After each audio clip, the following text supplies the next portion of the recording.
in our culture, though, is the amount of, I say, pesticides and GMOs that have been taking place within, like, not just say within our lands, but in our genetic strength within the livestock. Does that make sense? It's like they've eaten it for so long that they've gotten weak.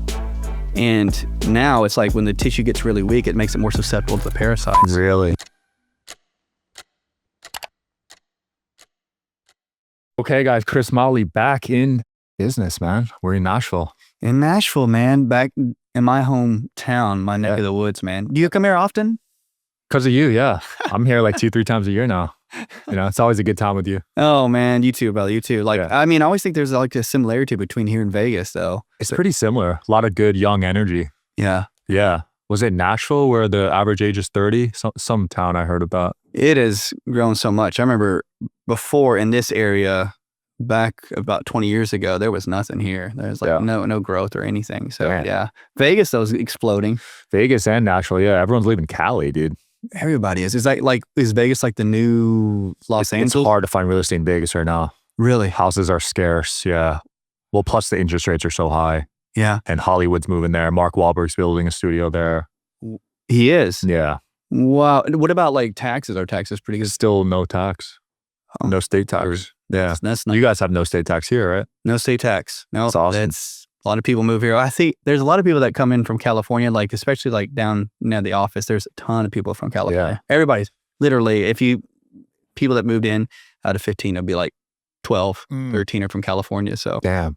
What have you been seeing lately with your patients? Any new parasitic infections?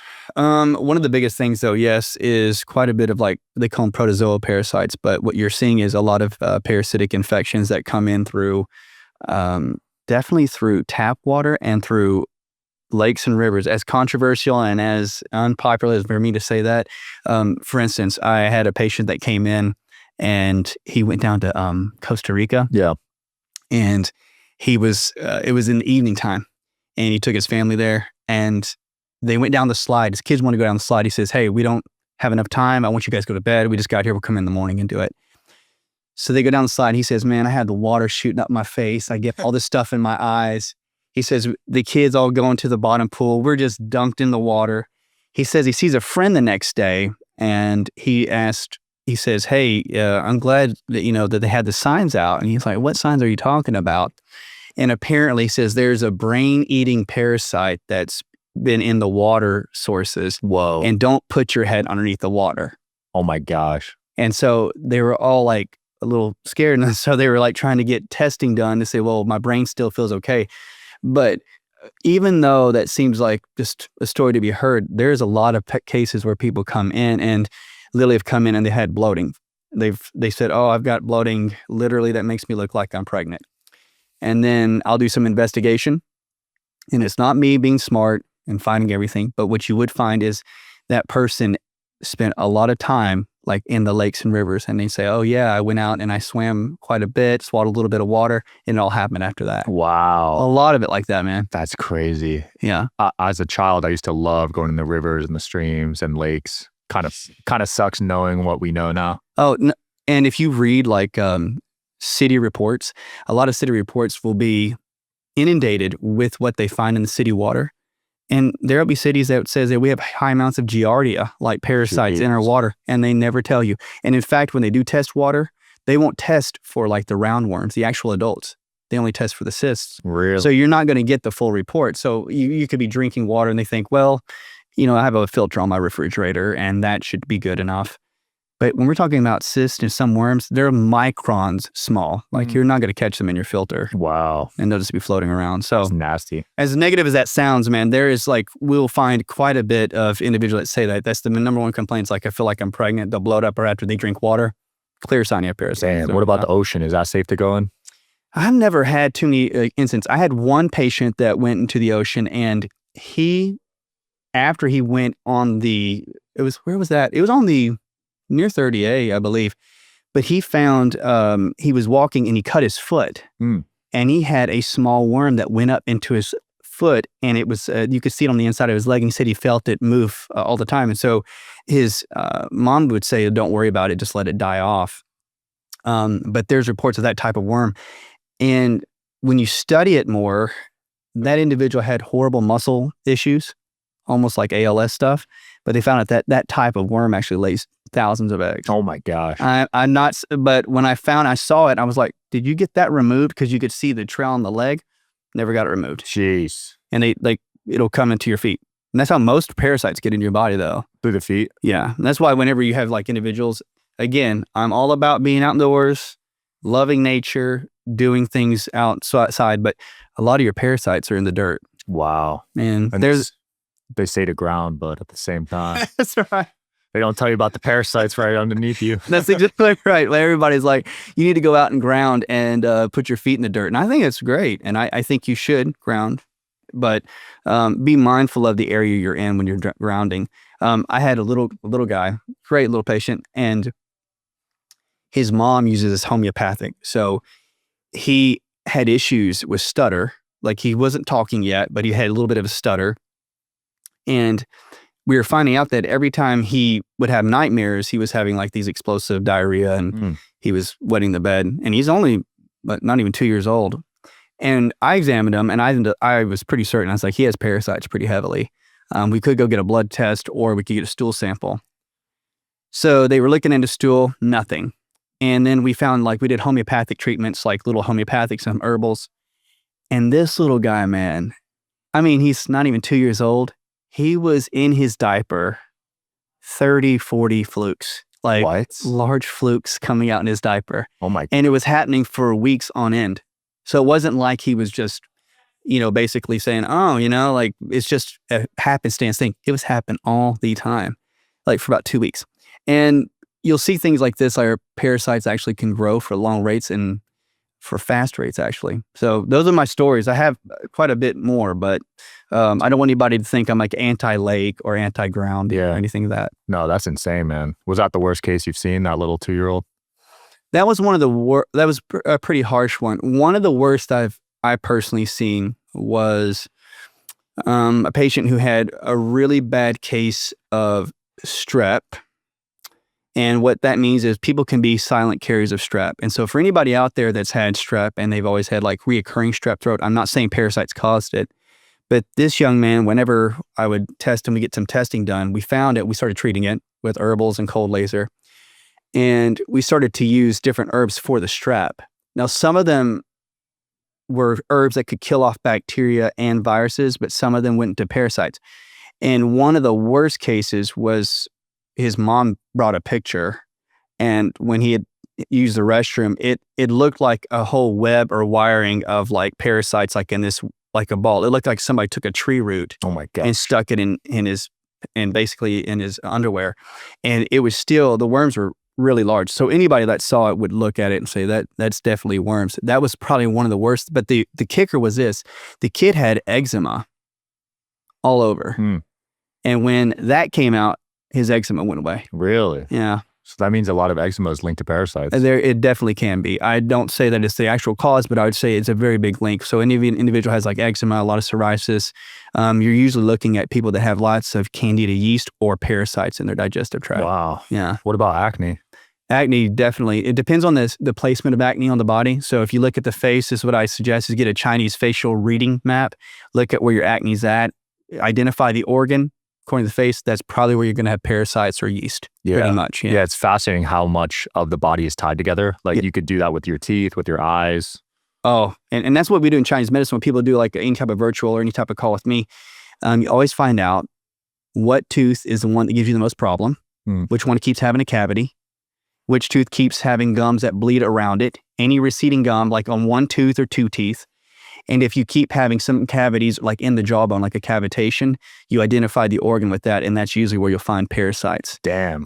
Tongue-wise too, man. I mean, I know I hope this doesn't bore the crowd, but I would say that if you look at your tongue shape, tongue color, cracks in the tongue, the way the tongue's like basically has indentions on the sides would tell you if there's parasites or an infection in the organ. Just from the tongue? Just from the tongue. That's why when you go to a Chinese medicine practitioner, they'll show you their tongue. Damn. And you can tell right off the bat, like if they have purple tongue or dark tongue, you know that a person's pretty sick. Really? Yeah. Holy Yeah. cow. And I mean, you can see those things. Yeah. And with the eyes, when they're yellow, that means you're sick, right? Yeah. Usually it means they have quite a bit of jaundice, or when they say yellow, it really means that their liver's so sick they can't metabolize their bile. Damn. So it's just like all the tubes going back to the liver probably got some form of infection in them. That makes sense. Yeah, definitely. What have you seen have more parasites? Factory farm meat or wild game? Ooh, that's a good question. Now there are some new factory, I say farm meats, like even farmed fish, that have been shown that they're raising them in the most humane way, where they're actually giving them good food, and they're not showing as high of parasitic infections. More than likely, like if it was a regular farmed versus, wild, I would find more parasitic probably within the farmed, because the conditions that the livestock or the game is raised in is a little bit harder. The problem is, though, is that, if they're in livestock yards, or if they're in an environment where there's too much fecal matter, those eggs and those cysts are in there, and and the other animals are walking around in it. So if they're basically waddling around in it, they're inhaling it. They're putting it on their skin.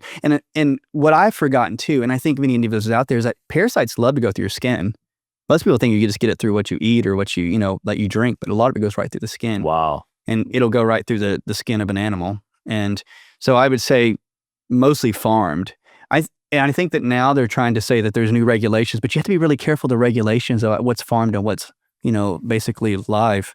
So is there like a lot of constituents within that? There is, brother. Yeah, I could see that. Yeah, it depends on the brand too, right? It does. And I think there's great brands out there though now. Like there's great farm brands and there's great live.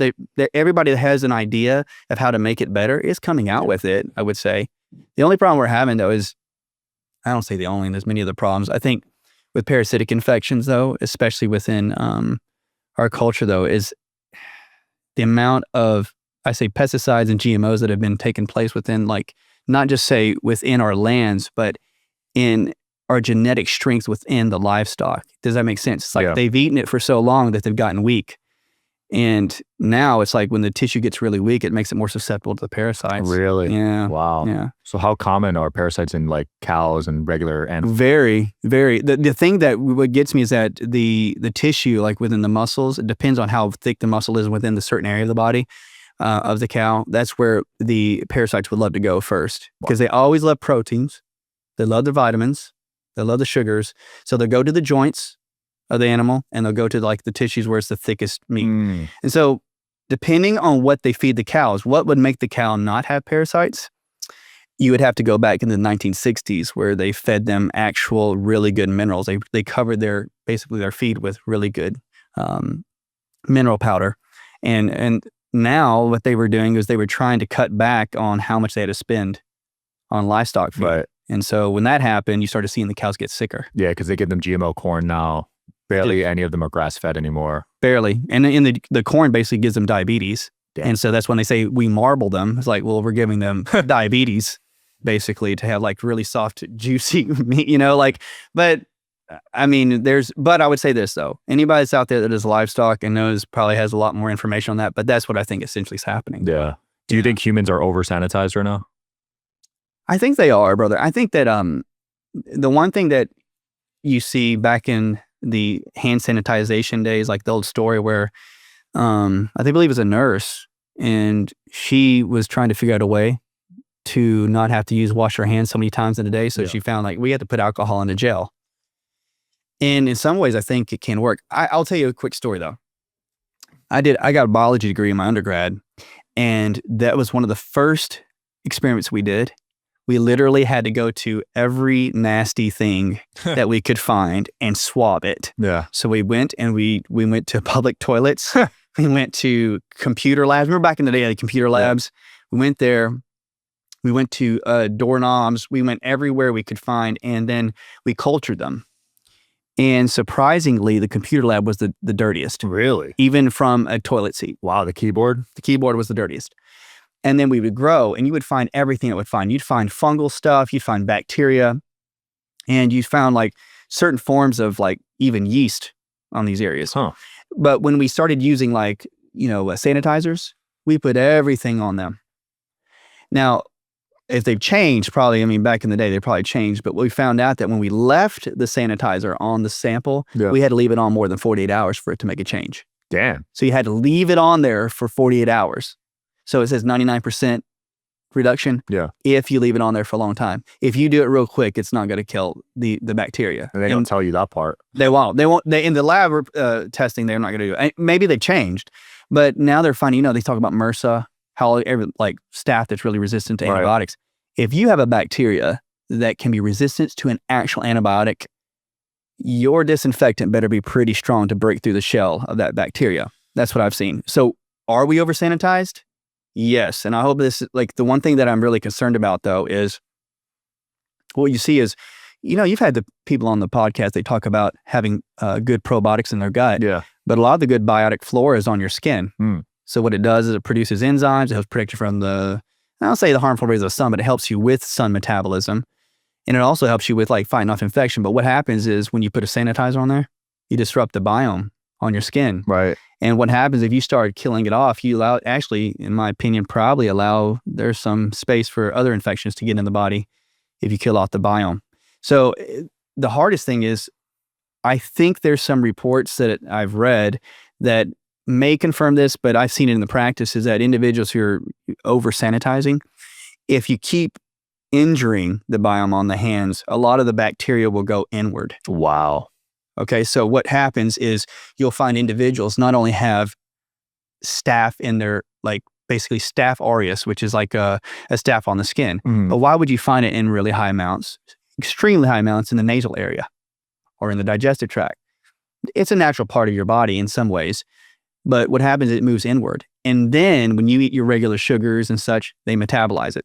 So we're injuring the biome on our skin. They're moving inward. Then we feed our body's regular sugar and then they grow. Jeez.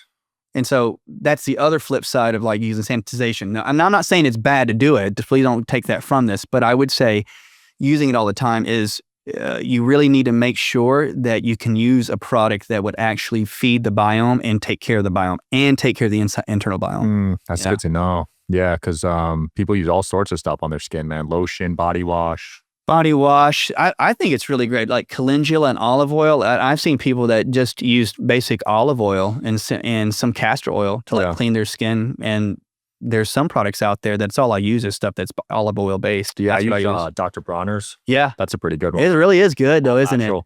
Have you seen his story though? No. What happened?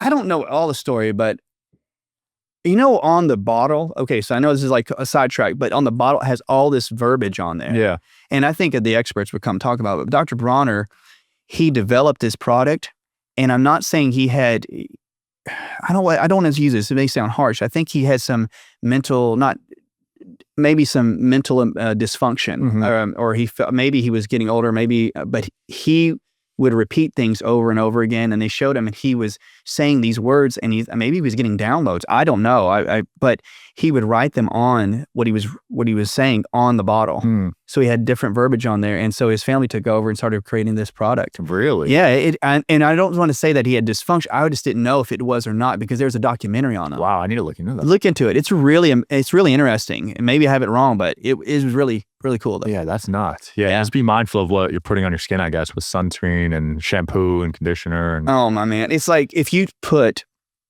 sunscreen, to me, is probably one of the biggest things that you have to really be aware of. Really? Yeah, like even the stuff that they would say is like not organic, but they're natural. Mineral-based ones. Mineral-based are not too bad. Sometimes the mineral-based don't work as well as I think that they would want them to. Yeah. But again, the mineral-based are trying to keep it healthy, so they're not going to maybe protect as much. Maybe there are some good products, but sunscreen and lotions are some of the biggest estrogen mimickers. So if you do have an issue with retaining too much estrogen, you're putting on too much weight. If you have a family history, if your family says I have swelling in my, swelling around the body, water retention, be mindful of the lotions and the sunscreen. You need to research and find out which ones are pretty clean. Yeah. Because you won't metabolize them right. Yeah. Yeah. How did ancient civilizations deal with parasites? Oh man, that's a good one, brother. Well, I would say since we both have Asian in our heritage, but if you're looking back even in Korean culture, Korean history, they would use a lot of ginger and crushed red pepper and gochujang and like red bean paste. And what they knew is that if they put those red hot peppers and they put garlic in there and they put chives and they put, basically it's in a soup pot, they put everything that could probably kill a bacterial infection or a fungal infection, because they would use, with my family, they were raised in the mountains, and they would put pretty much all the things they could into a soup to keep health, to survive. Right. So they use those things to actually kill off the actual infections within the food. Like if you ate wasabi and you ate ginger, those are naturally going to kill off parasites when you eat sushi. So that's like what you follow it with. If you went to Italy, like they have some of the lowest rates of heart disease. They have some of the lowest rates of digestive imbalance, because what do they eat? Oregano and rosemary and olive oil, which are all, they're astringents. They kill off infections. So these cultures were using the spices, which we think were just, making pizza taste delicious, to like really kill off infections. And in fact, in the office though, man, rosemary and ginger are two of my top herbs that would kill off. Well, I can't say that like that kills off, but I've seen it reduce strep signals extremely good. Wow. Extremely well. Bad English, sorry. And you would, like, if you took ginger, and they say it's good for your stomach, if you had recurring strep infections, if you just ate ginger or ginger tea for a month or two, you would see a huge reduction. Damn. Yeah, that's how they used back in the olden days. And here, when we got to America, all we did was use processed sugars and coffee, and we really didn't like use or basically spices. I don't know of any big stories about American culture where we had like, oh, these are the spices of America. I never heard that at all. But if you look at Ayurvedic will use like turmeric, and they use cumin powder, and all those, man, they will kill bacteria, they'll kill viruses, they will kill parasites. So some people say like, how did they survive? And they just use their food as their medicine. So I think it's interesting, man. It is. I think that when we eat food, if you can indulge in your food but have good spices on it, you'll have a healthy gut. But it's just nowadays we just feed our bodies a little too much sugar. Yeah. Also, I studied a lot of religions, and they all incorporate some form of fasting. Oh yeah, that's right. I think that helps the body reset too. Oh, completely. Like, and then now it's was the Japanese scientists that talked about autophagy. It's like when it resets. Now they're saying yes, there is validity to it, and it, centuries of religious practice is saying yes, it's been right all along. But autophagy, though, to me, fasting. People say, do you think people should fast? I get this question a lot. What do I think? I think different genetics, different individuals are more geared for fasting than others. And so I think it works. I myself fast till mid-morning. So you're intermittent fasting? Yeah, I do that. Prolonged one? I've done a few almost where I've gone 12 to 14 hours. Damn. Yeah, but I don't. Oh, I thought you were going to say days. No. I've done that for almost two weeks straight. But I don't. I try to do it for my body frame, because like you're tall. I'm decently tall. You're skinny. I'm skinny, so it's like the only problem I have is that I would go into my own muscle tissue. Right. And so that was the only thing. Now, the one thing that I did get from the fast is because I had Lyme disease for a very long time, and the activity of like cleaning out my cells and repairing, that was the benefit of it, I would say. So does everybody need to do it? Not everybody. But I love it though. Yeah. I mean, I have people that drop weight tremendously with it right off the bat. So I wish my dogs could do it. They start. Are they big? They just, they're big, but they start begging me for dinner, and I'm like, why can't you guys fast for a day? One of my dogs has Lyme, actually. Oh, we got to keep working on it. But yeah, I'm telling you, like, how long? Since he was a puppy. Yeah, he's 5 now or 6 now. Oh, And, oh man, it's sad. It is sad. It's like, I truly think that dogs and animals have gotten forgotten in some ways. No, I say that kindly too. I'm not saying the professions have been forgetting them, but I would say that, they're expected to be dogs and strong, and animals, like, they don't really, if they have Lyme, they'll give an antibiotic, but I think they need to be treated with as much TLC as a person. Yeah. If they have Lyme disease, you need to like help them for the long haul. I know. Their lifespan is half of what it used to be too. Oh man. Yes. Yeah. Golden retrievers used to live to 15 to 20. And now it's half? Now it's half. Yeah. Some people would say a third. Some of them are only making it to 5, 6 these days. truly, one of my family members, their pups was supposed to live till about, their average for their dog was 16. Yeah. It lived till like 11. And when she told me about what was going on with the pup and just the normal signs, like even if you say a human had this kind of issues, I would say, I guarantee you that the dog's got heartworms. Wow. Even though they got, dewormed and such. But I wish we could have gone in and checked, but they didn't go in and check for like more Lyme and different parasites. Yeah. And I've seen really cool, owners that go in there and they'll like make sure they get it all cleaned out and add like 3 or 4 more years. Damn. But this pup unfortunately didn't have that. I'm saying that I wish could have like tackled it sooner though. Yeah. But again, it's like, I don't know, within the pet industry, are they checking for that? No, I'm not sure. Not at my Western pet vet, to be honest. No? They actually told me to give my dog seed oils. Really? Yeah. So one of my dogs was a little underweight. Yeah. He was like 60 pounds when he should have been 65, 70. Yep. And they told him to start giving him vegetable oil. Isn't that terrible advice? Oh my word. Literally seed oils. No, don't do that. I got to say, no, don't, no. I'm usually not that like adamant, but no, we don't do that. Like, I was shocked. seed oil, truly, they had a dog, one of my friend's dogs. I can't say like I treat dogs, but they'll come to me and they'll say, hey, doc, can you just, got my dog with me or I'm here at the office. Could you just like, check some Chinese acupuncture points? Because dogs and cats have acupuncture meridians and the same organs run along like the same limbs. Oh, wow. And they'll find that like one of the dogs had a slipped disc. I knew it did. So they got dog sent, but you're paying a few $1,000s to get all those things checked. And one thing is for certain though, when I did some checking, one of the hips of the dog is getting pretty loose. And I did some scans with my machines there and it had Lyme in the joint. God. And what the problem is though, is that I can't necessarily, send them to the vet and just say, please check this. There's some really great vets that say, yeah, we'll take a look. But the problem with Lyme is like in the animal, if it gets in the joint, there's not much that they could really necessarily check, like go in and aspirate, like take a needle and pull out the Lyme. They would have to go and scrape the joint and then culture it to find out there's Lyme. Damn. So what would you do for your pup, like you or your cat? They're suffering with the joint issue, and then it's so deep in the joint that you can't get a culture from it. So it's just like they're going to just suffer with a bad hip, because you see all these dogs like hip dysplasia and such. A lot of them, yeah, the bigger breeds. The bigger breeds. It's like when they get an infection. I'm not saying they all have Lyme, so don't take it that way. But if the infection gets in the joint, what do they love to do? They'd love to go eat all the ligaments. They love sugar and proteins. And where does Lyme go? Your joints. Jeez. They go to your brain too. Yeah. And so that's where they get it. That's terrible. Yeah. What do you think about the raw food diet for dogs? I like it. I think that animals, I can't say to every breed. Now, this is the problem I have is that I've studied some breeds, and I think that the raw diet would actually do well for them, and it actually increases like enzymatic activity in the gut, right? Yeah. And I actually think that it would actually help them to increase more enzymes to eat up all the parasites. Do they need the nutrients? Yes. I think that it can actually, I've had patients that have dogs like on raw eggs and raw meat, and their skin and their coat's so glossy, and their meridians run really smooth. Nice.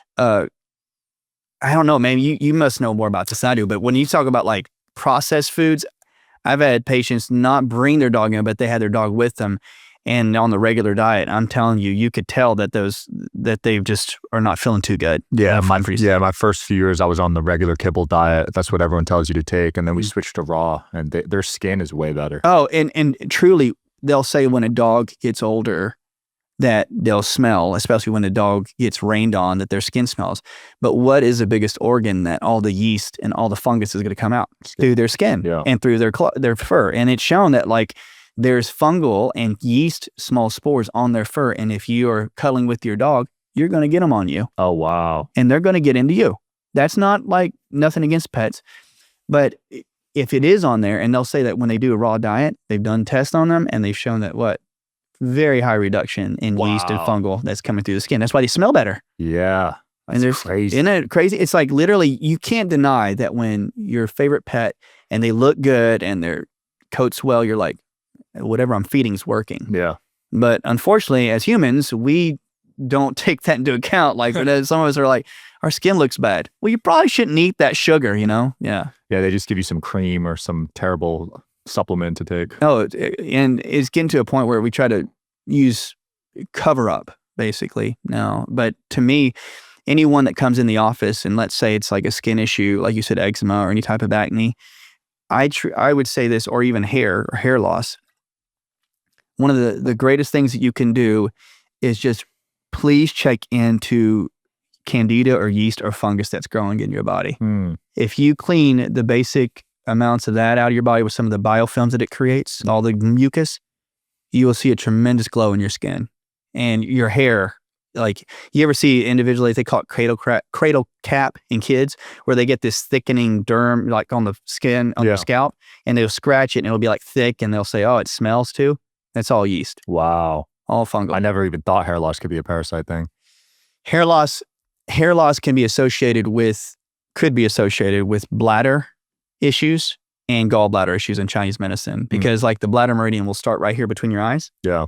And it goes right across the head. So you'll look at, if a person has really loose hair at the top, the crown, they have a bladder infection normally, or UTI or old bladder infection or kidney stones. Wow. And if they ever get like loose around the head, like around this area, then usually look into the liver and gallbladder. Yeah. Because sometimes the Asians get the circle bald spot. Yep. You know what I'm talking about? Completely. And I will say, I could probably say we could go do some testing and find hidden UTIs. But if they go to the doctor and try to get a regular test, they're not going to find the proteins of the infection, because a normal test only tests for E. coli. Damn. But if you go look, remember your bladder is a holding tank. Like that's all it is. It's like a holding tank.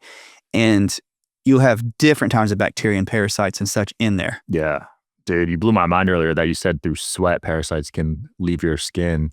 Can that be transferred to another person through sweat? I believe so. In my opinion, yes, I believe it can. Because when you're talking about pores, and I've seen some studies, like these are microbiology journals, and they show that there are certain types of parasites that get into the second dermal layer, and they get in your sweat glands, or they get into that second layer. And when your body is letting go of the sweat, remember, like if we're talking about entamoeba or trypanosoma parasites, they travel through water. That's their medium. They go through, like if you drink from a hose, you're going to get water and it's going to travel into your body. But when it gets onto your skin and it comes out and you're in like close contact, could it transfer into somebody else's skin and get into their pores? I believe it can. Damn. That's why you'll see a family come in and they'll all have the same parasitic infections. And they say, well, they all drink the same. Not all the time. You know, they don't have all the same diets. Some of them have separate diets, right? But they all carry the same parasites. It's sad. You like, how does it transfer? Like through skin. That's why I don't go in public pools anymore and hot tubs. No, dude. I say, dude, like that's so totally Southern. But I will say I was the biggest germaphobe when I was young, and I have really reduced it. But there's one thing that's I'm adamant. I don't want to go into any public pools or hot tubs. Like my friends are like, Motley, let's go. I'm like, no. Hell no. I'm not going. No. They tested the Vegas ones like a year ago. Yeah. And there was literally like shit in there, like feces. See, I know, like when I hear about it, I can't hear about it, because if you think about how bad some of the parasites get in your body and like ruin your body, and it's like, to me, it's like just a big bath of soup of like bacteria and parasites. Plus, even the stuff in the pool with like, let alone parasites, like the chlorine and what else is in there, like it's just not good for you. Not at all. And to me, like if you're going to put that much chlorine in that, you know, people go to the pool every single day in the summer, do what you think's best, but the chemicals are pretty harsh too. I'm converting my pool at home to a saltwater pool. Oh, really? Yeah. Oh, that'd be awesome. The chlorine. I mean, there's this guy, Dr. Pampa. Yeah. He did a test where he put chlorine water in a cup. He put his hand in it for 30 seconds and then he measured the water again. There was no more chlorine in it. Because he soaked it all up. Yeah, it all went into his bloodstream. Isn't that crazy? To me, it's the horrible thing about chlorine or even fluoride is like it will be attracted as it gets into the tissue. It has a really slow breakdown rate. And your body's going to do everything it can to take the chlorine and go, what do I do with this? Like, where am I going to put it? Some say it goes into your thyroid and it'll go up into your glands. And if you have a really slow rate of breakdown, those metals and those halogen gases will do what? They'll disrupt the amount of minerals and vitamins you can absorb in your cells. That's what makes it so dangerous. I know. That's why I stopped going to steam rooms. Did you? Because they use tap water, man. Oh, yeah. Yeah. You're just inhaling birth control. That's right. What else? Like fluoride. That's what, like you're saying, the biggest amount of birth control and drugs are in water. Yeah. And you inhale it. Yep. And I think that we perceive, or I did when I was younger, that the only thing that could get in your body is what you ate and what you drank. And no, your organ's your biggest skin, or your biggest organ is your skin. And so to me, I am even more aware and wary if I'm in an area that they use high amounts of pesticides. For some reason, I always be like really wary of pesticides. I'd smell asphalt or pesticides, and I would feel, horrible inside, literally. And then I was thinking it's just in my head. But I found out that I did some gene testing, and there were a few genes, and I didn't know this, that makes me very sensitive to things like I smell, like the chemicals, because I don't have the genes to break down some of these chemicals very well, so my body reacts to it. Wow. And that's why people can go around and say, I can't be around new pavement.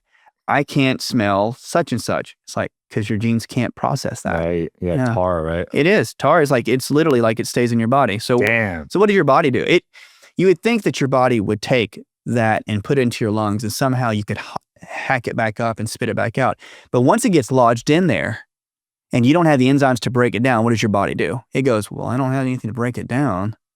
I guess we're going to have to put it away in the closet. Holy crap. So what do? You store into a cell, and you put fat around it, and then you encase it, and you start seeing people that could get cysts or something like that. Could be possible, true. But just know that your body could shove it into like a closet and just push it away. And that's why you and I, if we go do a detox, we do it fast. I know it's happened to you. You go, oh, I'm feeling pretty good. You do a fast and you go, man, I feel like I did like 3 years ago when I had this bad stomach issue after you do the fast. Why? Because all that junk that was stored is now coming to the surface. You never got rid of it. It's like people who are silent carriers of strep. You really never got rid of it.